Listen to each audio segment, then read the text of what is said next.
Bonjour à toutes, bonjour à tous, bienvenue à vous. À y regarder de plus près, on s'apercevra que le sentiment d'illégitimité va de pair avec le sentiment de culpabilité. Et qu'on le veuille ou non, tous deux sont enracinés très profondément dans la majeure partie de l'expérience de l'humanité. Un sentiment de culpabilité qui se vivra différemment selon les cultures. Par exemple, si dans la partie occidentale, la culpabilité sera une affaire de mauvaise conscience qui se vivra plutôt de l'intérieur, la partie orientale, elle, sera plutôt sujette au sentiment de honte, une affaire de mauvaise conscience également, mais qui se vivra davantage à travers des jeux de miroirs extérieurs. Quoi qu'il en soit, ce sentiment de culpabilité pourra se décliner de mille manières par la création inconsciente, bien sûr, inconsciente parce que notre expérience terrestre est élaborée en grande partie depuis l'invisible, depuis l'astral, en quatrième dimension. Et je rappelle que nous nous situons pour le moment en troisième dimension. Le sentiment de culpabilité, donc, pourra se décliner par la création inconsciente de situations plus ou moins éprouvantes, plus ou moins pénalisantes, plus ou moins invalidantes. Tout cela selon notre sensibilité et la puissance que nous accorderons à ce sentiment, ainsi qu'aux croyances qui y seront rattachées. Des mises en situation que l'on pourra qualifier d'auto-sabotage et même d'autodestruction, car à l'autodévalorisation que peut provoquer le sentiment d'illégitimité, s'ajoute bien souvent, de manière plus ou moins prononcée, l'autoflagellation causée par le sentiment de culpabilité.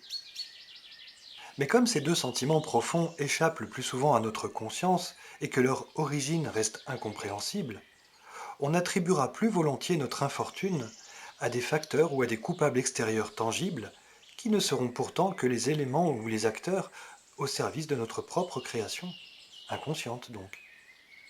Dans tous les cas, ces éléments ou ces acteurs entreront en résonance avec notre état de conscience, avec nos croyances, et ils représenteront le reflet matérialisé du regard bien souvent dévalorisant et si sévère que nous portons sur nous-mêmes. Dans le cas de la maltraitance au cours de l'enfance, par exemple, si l'on ne considère les choses que d'un point de vue visible, on ne pourra que déplorer la faute à pas de chance, on ne pourra que déplorer que l'enfant soit injustement tombé dans une famille aussi dysfonctionnelle et aussi répréhensible. Si maintenant on prend en considération la part invisible, toute la question sera de savoir pourquoi un être a bien pu décider depuis l'astral de venir s'incarner au sein d'une famille qui présenterait tous les critères dysfonctionnels qui le mèneraient précisément à vivre cette expérience malheureuse. Des critères se résumant principalement en un manque de conscience et d'empathie. Bien entendu, c'est impossible d'expliquer à une victime qu'elle est elle-même responsable de ce qu'elle vit. C'est irrecevable. Et pourtant, c'est bien tout un chacun qui crée et attire à lui, majoritairement depuis sa part invisible astrale, l'expérience qu'il traverse. Une expérience qu'il co-crée inconsciemment avec ses semblables. Nous sommes inévitablement émetteurs-récepteurs, c'est ainsi. Et cela opère tant à l'échelle individuelle qu'à l'échelle collective, lorsque nous émettons quelque chose à l'unisson. Alors, pourquoi donc tant de mésaventures? Parce que bien souvent, qui dit culpabilité dit non seulement que l'on se sent indigne d'accéder à un quelconque privilège, mais surtout qu'il y a un prix à payer dans le but de racheter une faute, dans le but de s'exonérer d'une lourde responsabilité, et surtout dans le but de mettre fin à l'enfer d'une mauvaise conscience dévorante. Certains ont en apparence trouvé la parade, notamment grâce à l'absolution transcendante d'un bon Dieu miséricordieux, ou plus simplement grâce à l'instauration d'une justice qui leur permettrait d'obtenir réparation afin de rétablir un semblant d'équilibre. Mais l'attente du pardon et de la justice, venant d'une autorité toute puissante extérieure, et ce, quelle que soit la représentation bienveillante que l'on se fera d'elle, n'est-ce pas là une manière bien pratique de se maintenir dans une certaine forme de déresponsabilisation? N'est-ce pas là accorder aveuglément et donc dangereusement la toute-puissance, le pouvoir, à ce qui est extérieur à soi? N'est-ce pas là encore se maintenir dans l'enfance de l'humanité, en cultivant un état d'inconscience, et finalement en cultivant le déni de notre réelle essence? Évidemment, je ne sous-entends aucunement qu'il faille faire justice soi-même. La responsabilité qui nous incombe, c'est avant tout de nous occuper sérieusement de nos théâtres intérieurs, et de faire en sorte que les co-créateurs que nous sommes gagnent en maturité et en maîtrise pour ne plus avoir à manifester ni à vivre l'inacceptable. Mais alors, d'où peuvent donc provenir ces fautes et cette mauvaise conscience? Et ce, depuis la naissance même? Eh bien, ce n'est pas le sujet du jour, mais c'est promis, nous y reviendrons. Toujours est-il que si l'on cherche à corriger telle ou telle situation dans le visible uniquement, que l'on cherche à obtenir absolution, justice et réparation, eh bien, on retombe inévitablement dans la ligne temporelle duelle de l'ancien monde. Tout simplement parce que l'on valide implicitement l'idée qu'il y a un bourreau d'un côté et une victime de l'autre, et accessoirement un sauveur. On valide l'idée qu'il y a des méchants et des gentils, qu'il y a du positif et du négatif, qu'il y a l'ombre et la lumière, et que tout ça, et nous avec, est fatalement inscrit dans une lutte sans merci. Et en adoptant cette conception, en la validant sans arrêt au quotidien, dans un système de croyances partagées, c'est nous-mêmes qui créons toujours plus de divisions. On remarquera au passage que les médias d'abord, puis la littérature, le cinéma et j'en passe, entretiennent allègrement certaines croyances dualistes en mobilisant émotionnellement le plus grand nombre pour susciter une cohésion de groupe, ce qui a pour but d'engendrer de puissants courants. Et tout cela nourrit quelle ligne temporelle selon vous? Par manque de conscience, par manque de discernement, nous sommes tous susceptibles de créer toujours plus de divisions. Et parce que nous perdons de vue que le pouvoir créateur réside bien tout en nous, depuis notre propre part invisible, depuis notre théâtre intérieur, parce que nous perdons de vue que ce pouvoir nous revient donc de plein droit, mais qu'inconsciemment et parce que tout simplement nous avons fini par ignorer cette réalité, nous l'abandonnons bien malheureusement à l'extérieur de nous-mêmes, d'autres s'en emparent et manifestent alors cette fois, dans le théâtre extérieur, en reflet, cette division que nous créons nous-mêmes.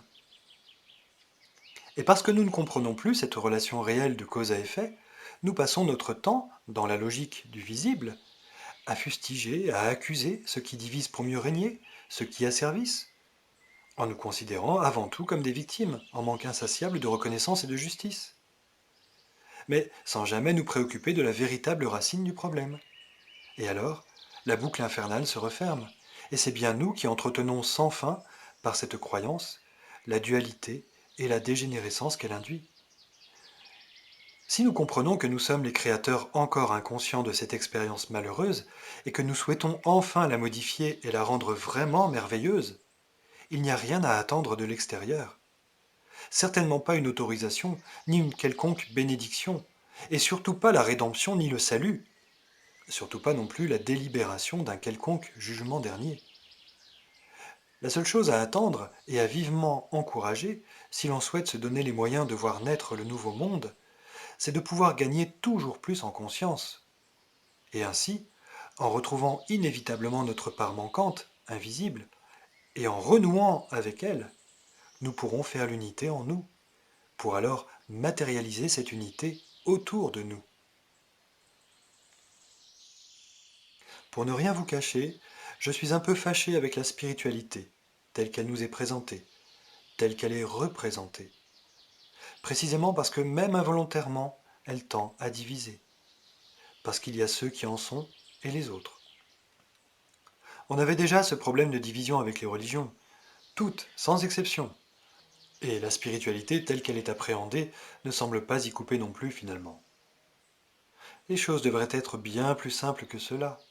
C'est juste la conscience qui est à développer, et ce d'abord par l'attention que l'on porte humblement sur la vie, tant dans le visible que dans l'invisible. Il y a juste à partager le comment je perçois ce qui est et comment le perçois-tu, toi, plutôt que de partager le en quoi puis-je croire et toi, en quoi crois-tu. Car la croyance appartient définitivement à l'ancien monde, précisément parce qu'elle ne peut que diviser. En croyant en quelque chose plutôt qu'en une autre, ou même en rien, en niant donc, on crée fatalement des oppositions. C'est bien plutôt en partageant nos expériences de perception que l'on peut formidablement s'inspirer et s'enrichir les uns les autres, sans esprit de compétition, sans chercher à avoir raison, sans attente de résultat, juste dans le partage et la redécouverte émerveillée de cette réalité complète, la nôtre, à tous. Il n'y a aucune pression à se mettre, ni aucun doute à laisser s'installer. N'allons pas non plus imaginer un but ou une destination qui serait parfait, et perçu alors comme étant inaccessible. L'évolution s'inscrit dans un mouvement naturel, pourvu qu'on ne le bloque pas par la rigidité qu'induisent les croyances et les peurs. Tout ce que nous avons à faire, c'est incarner l'unité du mieux que nous le pouvons, pas à pas. Et pour parvenir à cette réalisation, nous avons le temps, pourvu que nous ayons l'intention. Et c'est progressivement, en mettant un point d'honneur à viser l'harmonie et à rester cohérent avec nous-mêmes, comme avec le reste du monde, que tout se mettra en résonance et s'organisera selon cette nouvelle émission de plus en plus présente et de plus en plus constante sur la Terre. Et il n'y a pas à s'imposer l'unité, ni même à l'imposer d'ailleurs.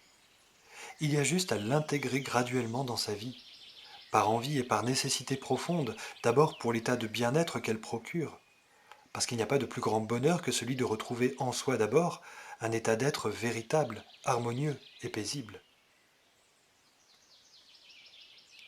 Il n'y a pas non plus besoin de se faire croire les uns les autres que l'on est parfait et irréprochable, en s'enfermant alors bien tristement dans une autosurveillance angoissée.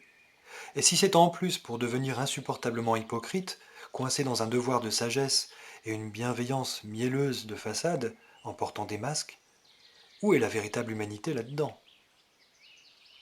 Avant tout, il y a juste à promener le faisceau de sa conscience sur ses pensées et sur ses comportements, en se demandant si telle ou telle chose relève de ce qui représente l'unité pour soi, ou bien de la dualité.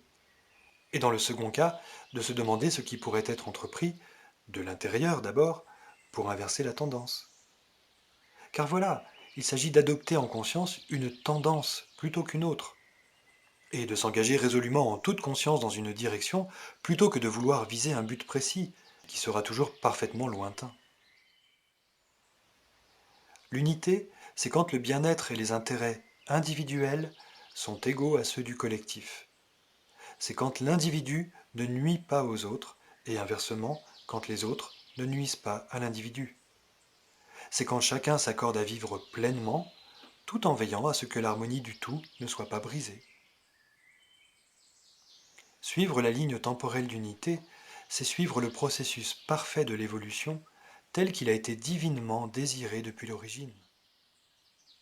Et pour m'assurer que je ne quitte pas cette trajectoire, plutôt que de penser en termes de péché ou d'ingérence, il est plus qu'important que je me questionne sur ce qui pourrait altérer mes propres vibrations, originellement parfaites, dans mon esprit comme dans mon corps.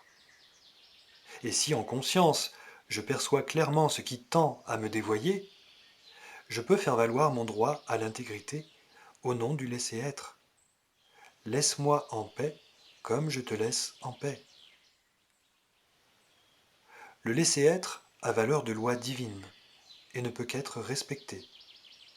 Et malgré les pressions et les moyens dérivatifs qui pourront être employés pour me faire plier et me faire renoncer à une part de mon pouvoir personnel, aucun être dans toute la création ne pourra outrepasser mon inviolable volonté de droit divin, à partir du moment où je serai conscient de ce principe et que je resterai cohérent avec lui. Le laisser-être, c'est une clé qui vous permettra de passer cette transition toutes portes ouvertes, tout tapis rouge déroulé. Une clé intérieure qui fera office de protection à elle seule. Et alors, plus besoin de supplier à l'extérieur qu'on vous en accorde une. Pour résumer, débarrassons-nous une bonne fois pour toutes des sentiments infantiles d'illégitimité et de culpabilité. Retrouvons notre éblouissante, simple et sage vérité de Créateur. Dirigeons-nous toujours plus vers l'harmonie, d'abord en nous-mêmes. Faisons ce que nous pouvons avec le cœur et laissons-nous prendre avec douceur dans le courant de la ligne temporelle d'unité, dans le courant de la vie et de la vraie réalité. Accordons-nous de parfois nous tromper, mais au moins ayons le mérite d'essayer, d'explorer et de tendre à être qui nous sommes réellement. Pardonnons-nous au besoin et restons avant tout dans l'innocence de la beauté de l'être. Et puis, quand le monde en aura assez de se mentir à lui-même, quand il en aura assez de jouer à des jeux débiles de pouvoir et de peur, Et surtout, quand il nous verra heureux, épanouis et de plus en plus nombreux, il ne pourra alors qu'être attiré et souhaitera quitter la cour de récréation devenue trop étroite et finalement ennuyante pour entrer lui aussi dans l'aventure du vaste nouveau monde, dans l'aventure du paradis terrestre retrouvé. Et ainsi, nous passerons tous, joyeusement et définitivement, à autre chose de bien plus léger. À bientôt. Prenez soin de vous. Et donc, soyez-en sûrs, nous irons ensemble vers l'unité retrouvée sur la Terre. Et personne, je dis bien personne, ne pourra s'y opposer.